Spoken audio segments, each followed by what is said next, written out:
నమస్తే welcome to E6 TV breaking news.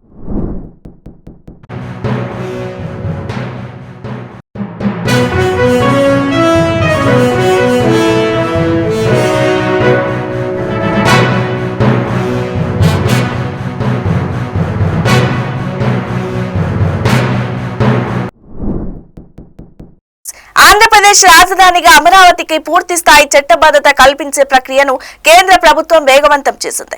ఇందుకు సంబంధించిన బిల్లును రాబోయే పార్లమెంట్ బడ్జెట్ సమావేశాల్లోనే ప్రవేశపెట్టేందుకు కసరత్తు చేస్తున్నట్లు విశ్వసనీయ వర్గాల సమాచారం.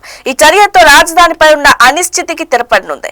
2014తో రాష్ట్ర విభజన తర్వాత 10 ఏళ్ల పాటు హైదరాబాద్ ఉమ్మడి రాజధానిగా కొనసాగింది. 2024 జూన్ 2తో ఆ గడువు ముగియడంతో ఏపీకి స్వతంత్ర రాజధానిని అధికారికంగా ప్రకటించాల్సిన అవసరం ఏర్పడింది.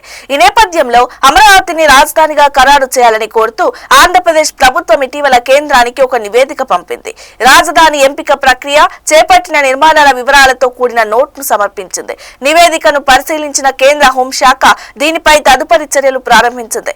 రాజధాని ఎప్పటి నుంచి అమల్లోకి రావాలో స్పష్టం చేయాలని రాష్ట్ర ప్రభుత్వాన్ని కోరగా 2024 జూన్ 2 నుంచే వర్తింపచేయాలని రాష్ట్రం విజ్ఞప్తి చేసింది. ఈ ప్రతిపాదనపై పట్టణాభివృద్ధి, న్యాయ, వ్యవసాయ శాఖలతో పాటు నీతి ఆయోగ్ అభిప్రాయాలను కూడా కేంద్ర హోంశాఖ సేకరిస్తోంది. ఇవి పోకున్న breaking updates. Stay with us.